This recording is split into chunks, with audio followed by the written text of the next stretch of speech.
So this is going to be our 4-week update. In the last week and a half, she's become so much more alert and so much more interactive, especially during the daytime. Excuse me. And she'll just like lay there and look around and kick her body.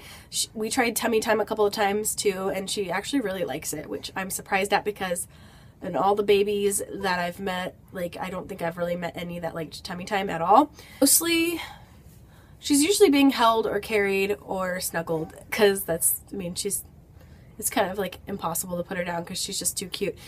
Like if I need to get up and go to the bathroom, or I need to get something for Jack, or just need to do something that requires, you know, putting her down, she'll let me put her in the swing for a little bit.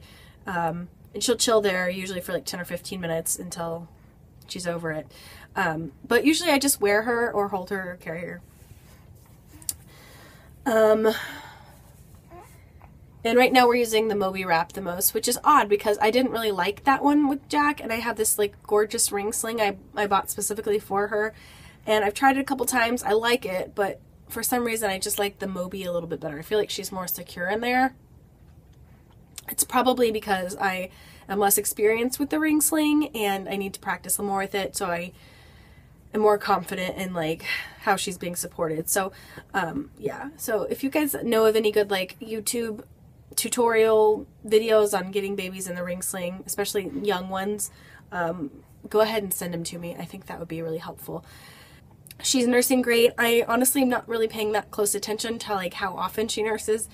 It changes every day. Some days I feel like she will go, like it'll be almost noon before I'm empty, usually because I have to end up pumping too, because I'm so engorged when I wake up in the morning that I just have to like pump. And I don't mind pumping. I like having the freezer stash and knowing that it's either going to go to her or be donated or whatever. I like that. We did take her to her first pediatrician appointment. Up till now she's only been like checked by my midwife and everything, and she had like her newborn screening and hearing screening and her is it the PKU test where they prick your heel and they do like your metabolic testing. We did that. We opted to do that at birth. Like that's what my midwife did. But we really love our pediatrician, and she's very hard to get into her practice. So I just wanted to get little Miss Sadie in with her and start a relationship with her, and so all that. And she is perfectly healthy, just like I already knew. And this was yesterday that she went. She is now up to 9 pounds 10 ounces and 22 inches long. Oh my god. And that's from 7 pounds 3 ounces and 19 inches just 3.5 weeks ago. So that's kind of crazy. So her days and nights have been pretty flip-flopped up until the last couple of days, and I don't want to jinx it or anything by saying that it's completely fixed now, but what I started doing was just getting her naked in the morning, and she would have like these really good stretches of time where she was awake and alert and interactive. And I don't know if it was her being naked or if she's just coming out of the newborn phase a little bit. No. She's precious. I don't know what it is, but yeah, she started kind of conking out around 9 or 10, and she will sleep until like 10 a.m. the next morning. Obviously she'll wake up to nurse like 3 or 4 times, and I'll change her, but yeah, she's been giving me really good stretches. I've been getting a lot better sleep. As far as I'm concerned, kind of covered all this. Oh, I mentioned that I'm pumping, but I'm still getting like 5 or 6 ounces extra a day. My supply is leveling out. It's not so much just the right one. The right one is still producing a lot more, but the left is kind of evening out and catching up. So yeah. And then Jack is also still nursing. I know somebody else that he at first was really kind of turned off by my new milk, which was the opposite of what I thought was going to happen. But it ended up being like this olive oil based balm that I was using to help heal my nipples, that he just really didn't like the taste of. He said, "That tastes yucky, Mom."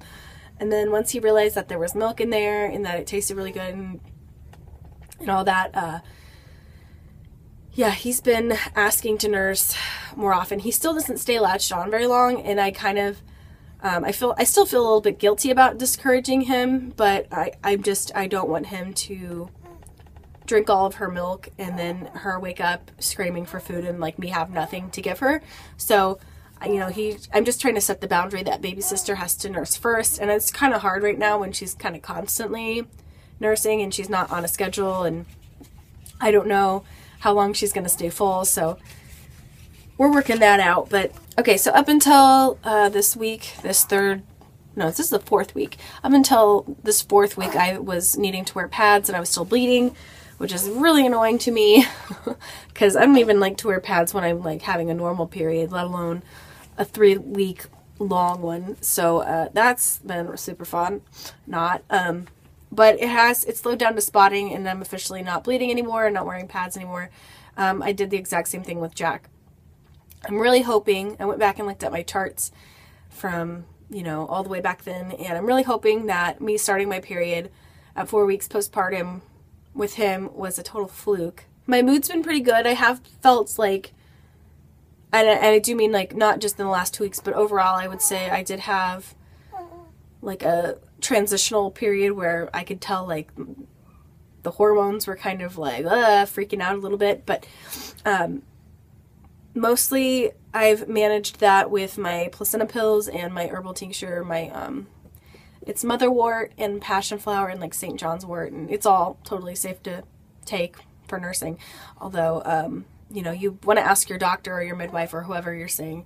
Don't just take my word for it. But anyway, I take that and I just learned to like kind of put things in perspective and not get upset about small things. And so I think I've managed pretty well, like adjusting mood-wise to being just kind of sleep deprived and having things feel really chaotic for a little bit.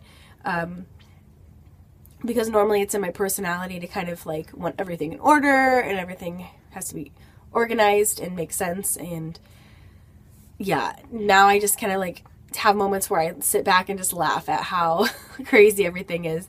But I think I'm doing pretty good.